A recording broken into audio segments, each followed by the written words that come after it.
n'amadagala ag'enjawulo agayamba ebirime byo okukula obulungi nga tebirumbibwa biwuka. Ebirime omulimu ogwo soya, kasooli, lumonde, kabeji, ensujju, watermelon, ennyaanya, obutiko, ebijanjaalo n'ebirime ebirala bingi. Ebintu bino byonna bakuwa amagezi ku byo okossaako n'okubikufunira. Okumanya ebisinga osobola okubirako aba Farm Business Uganda ku 0753 19 95 12 oba 0761 48 0004. Osobola n'obafunira ku WhatsApp ku 0752 83 84 89. Farm Business Uganda, farmer to farmer, mulimi ku mulimi.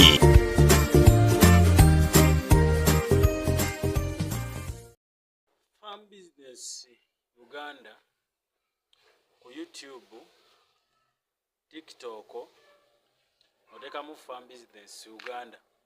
Ekitongole eky'abalimi n'abalunzi nga tukuwa amagezi mu nsonga ez'okulima ate era n'ensonga ez'okulunda. Musibye mutya bannange? Ebbanga libadde ddene naye twebaza Mukama nti ate tuzzeemu okusinkana mu nsonga ez'okulima n'okulunda. Muno tubeera bize era mirimu gyammwe gitufuula bize, naye nga tukutegeeza ti Farm Business Uganda tuli under Kevima Training Center Uganda Limited. So osobola okutweyambisaako mu nsonga ez'ebyokulima. Bana ebintu ebikozesebwa mu kulima weebiri, ebintu ebikozesebwa mu kulunda weebiri, endokwe z'ebitooke, enkoko weeziri, emmwanyi, ebintu ebyo bikozesebwa mu kulima. Tebaite bisobola tukuwa amagezi bode baite ensonga bisobola ez'okulima n'okulunda, tebisobola ate ne tukuyambako okufunira ebyo by'oba weetaaze mu nsonga ez'okulima ate era ne mu nsonga ez'okulunda. So tweyambiseeko gabane ku mpeereza ennungi era nga twebaza ddala bakolaganye naffe mu mbeera efaanako bwetyo. Mwebale nnyo abaze okwebuuza. Tulina fomula ennungi gwe omulunzi w'embizi, tulina fomula ennungi eyinza okuyamba n'oba nga tosaasanya nnyo mmere ate n'ofuna mu mbizi. So tweyambise ofune fomula eyo, tuleme okukolanga loosi mu kulima ate era tuleme okukolanga loosi ne mu kulunda. So tweyambise mu nsonga ez'okulima, mutuwe ku bizinesi, tuwe ku bizinesi, tukuteekereteekere ennimiro yo, tukuteekereteekere ebitooke byo, tukuteekereteekere olusuku gwali ebweru w'eggwanga mu mbeera efaanako bwetyo, tukulimire ate era tukulundire mu mbeera efaanako bwetyo. So kusaba nti osharinge ate era osubscribinge, osharinge link. Olunaku olwaleero nzize kusomesa, leero size kubaako kyala kyenkola, nzize kusomesa. Nzize kusomesa ku nnima y'ekitooke gwenno omulimi, nanti ne vidiyo zaffe genda ozinoonyeeko yongere okufuna okuttaanyizibwa.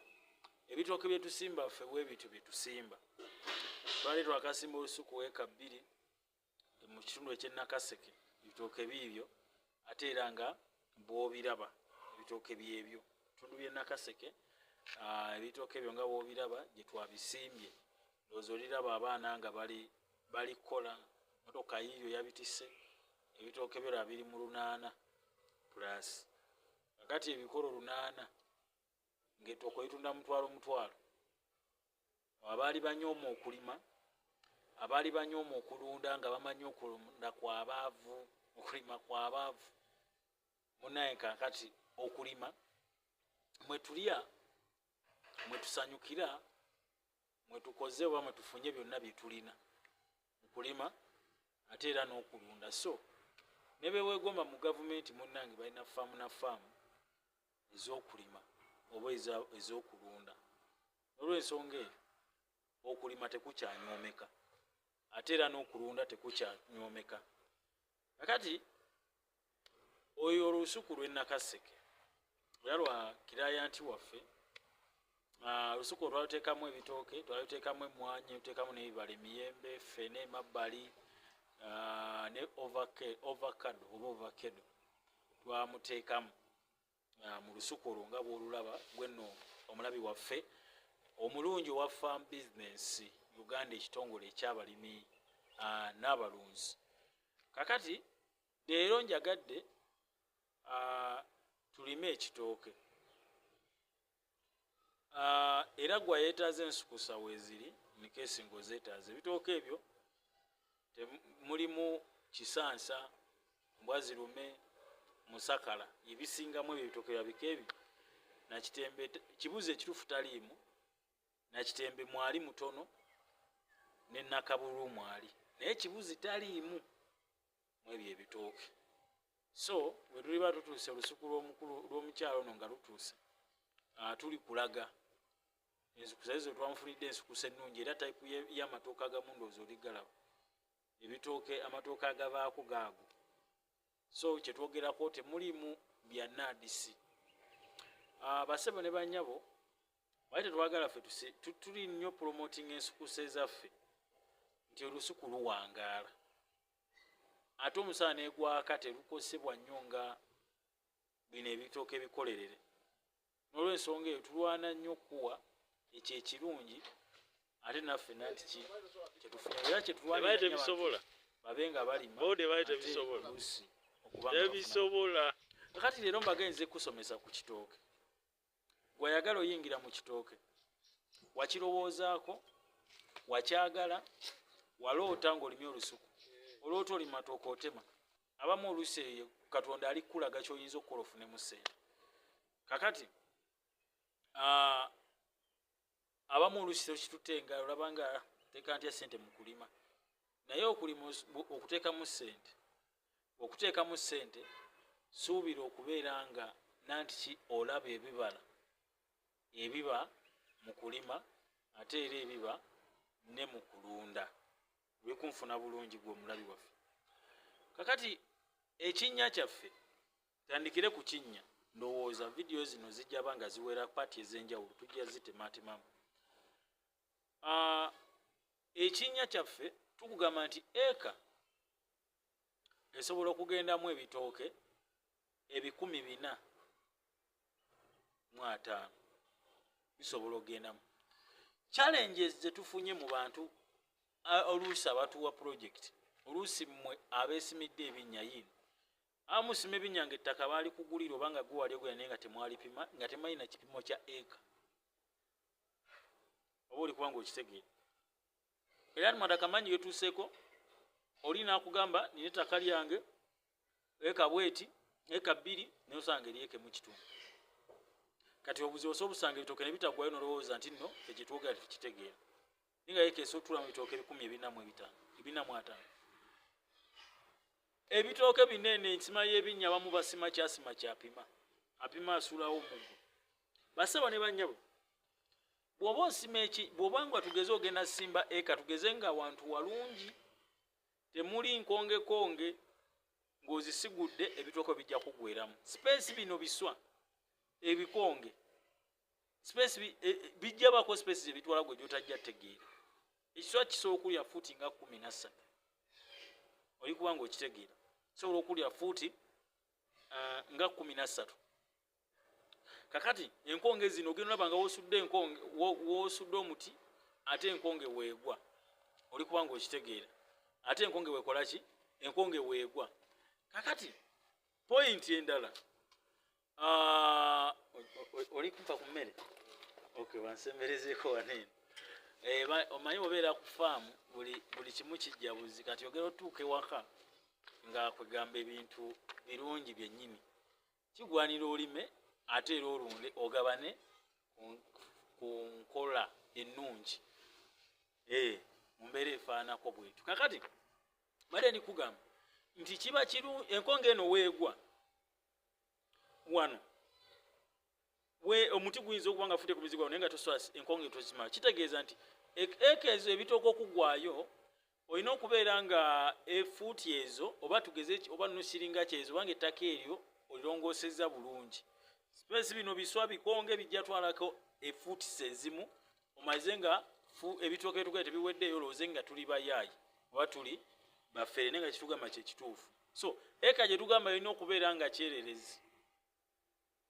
Naye buno obugulumu buno biswa bino kiba oba tobijjeemu, tobisimyemu, okubyerulamu nga bwe tukola oba nanisimu abasimba ebikajjo mukimanyi, obasimba enanansi ekyo mukimanyi, bode bayita bisobola. Notakola ekyo ojja kumaliza ngezo obungi obuto bukoze eki ng'obungi obuto bufunye. Kakati point endala nti bw'oba ogenda simba ekitooke kino ky'olina okukola kiri ekintu kimu,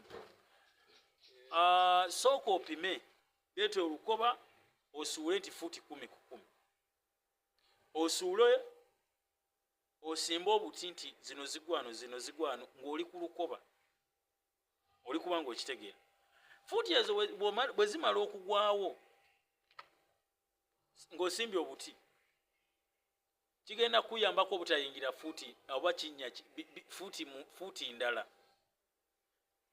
bw'obanga oli sima ebitooke nga kyosima kyopima w'osuula omuggo kino ky'olina okukola siba omuguwa tukwega yatambulira ku muguwa siba leega bw'oti omuguwa wano kikuyambeko okufuna ebitooke biri mu layini 2 kikuyambeko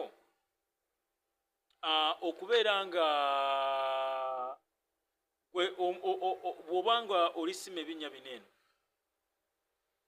otambula ebinnya mu layini kakati bw'omala ofuna omuti ng'omaze osima ekyo ekinnya tugeze kyotandikiddeko omuti guno oba ogusuula okugujja n'okukinya gulina okuba nga guli wakati w'ekinnya kino wakati waakyo ky'omaze okusima ekinnya kino ekyomaze okusima wekiri kati wegugudde weyebaba wakati waakyo kitegeeza ojja sima nga weetooloola bw'oti mu mbeera efaanako bwetyo eyanziza neyazeeke nga wano tugeze omaze okisima bw'omala okisima odde okuva wano osuule omuti wegugudde awo ye wakati waakyo kati abasinga eyo bwe muba mupima ebinnya wano bwe muti wemukola okwata ekinnya kino ku mabbali gaakyo wekikomye n'obeera nga wokoze eki ate wojje otadde omuti ate wegugudde gwe n'oteekawo wakati kigenda kulya fuuti kitegeeza ekinnya kyo kiba kibadde kikola fuuti oba tugeze 3 mu bugazi nga bw'okikoze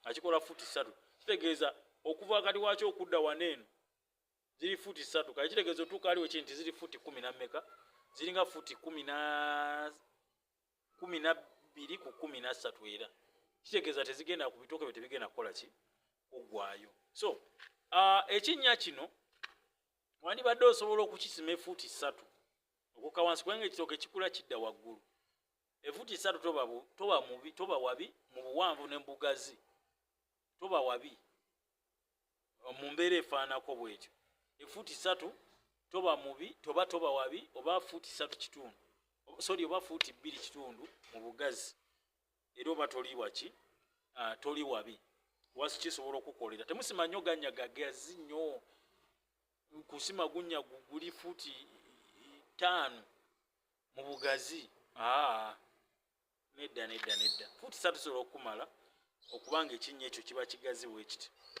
basaba ne bannyabo ekinnya kino oba okisimye ettaka ly'ekinnya kino erisooka liteeka ebbali nedda liteeka ebbali ettaka lino eryotadde ebbali ddala lino tuyite oba lye twayitanga erimyufu eryo eryakitaka eryo liteeke wali ebbali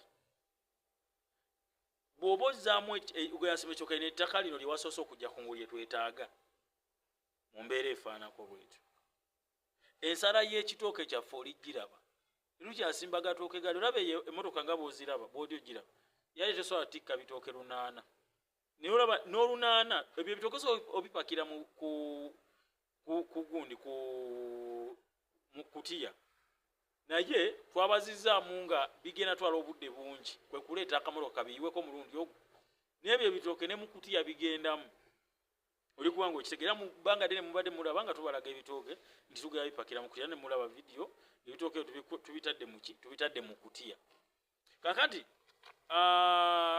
emmotoka ne weba forward ate tesobola situla bitooke bye 8 okitegeera 8 yali tesobola bisitula okujjako nga bagizimbyeko naye banga esobola ne bateekako emiti emabbali tugeze yandisobodde osisibitwa Farm Business Uganda ekitongole ky'abalimi n'abalunzi bano bawa abalimi n'abalunzi amagezi agabayamba okwekulankulanya n'okwennyumiriza mu bye bakola gwe omulunzi w'enkoko omuli eza broilers, croilers, saso, layers ne loko jangu ofuna amagezi ku ngeri eyo zirabiriramu olyoke ofune amagoba ate bwe kituuka ku byennyanja basima ebidiba n'okusomesa ku nnunda ennungi ey'ebyennyanja omuli empuuta, emali, engege ate tebakoma okwo bakuyigiriza n'okutabula emmere y'ebyennyanja bbanga okusinziira ku stage ze biba biriko. Omulunzi ow'ente, embuzi, endiga, obumyu nawe batuukirira ofune amagezi. Abafa mu bizinensi Uganda bakowola naawe alunda embizzi okubeetanira anti bakufunira breed z'embizzi ennungi ezikula amangu omuli Landrace, Large White, Hampshire kuteeka ne Cambrough. Gwe omulimi n'omulunzi lekera kwemulugunya beekwate tojja kwejjusa. Bakufunira ensigo kw'oteeka n'okusomesa ku ndima y'omulembe ekwatagana n'ebibala omuli emicungwa, emiyembe, amapaapaali, obutunda n'ebirala bingi. Gwe omulimi wa vanilla naawe teweegayaalirira anti abafa mu bizinensi Uganda weebali okuyamba. Gwe omulimi w'ebitooke naawe jangu obeebuuzeeko ku butya bw'osimba ebitooke ne bitakuwa kiwuka ate ne bibala bulungi. Funa amagezi ku kika ky'emiti egikula amangu egigumira embeera y'obudde omuli emisizi, peyini, kalitunsi, emivule n'ebika by'emiti ebirala bingi. Abafa mu bizinensi Uganda bakuyambako okufuna ebigimusa ebirungi eby'omulembe okuli eby'omuttaka n'okufuuyira n'amadagala ag'enjawulo agayamba ebirime byo okukula obulungi nga tebirumbibwa biwuka. Ebirime omuli muwogo, soya, kasooli, lumonde, kabeji, ensujju, watermelon, ennyaanya, obutiko, ebijanjaalo n'ebirime ebirala bingi. Ebintu bino byonna bakuwa amagezi ku byo okossaako n'okubikufunira. Okumanya ebisinga osobola okubirako abafa mu bizinensi Uganda ku 0753 19 95 12 oba 0761 48 0004. Osobola n'obafunira ku WhatsApp ku 0752 83 84 89. Farm Business Uganda, Farmer to Farmer, mulimi ku mulimi.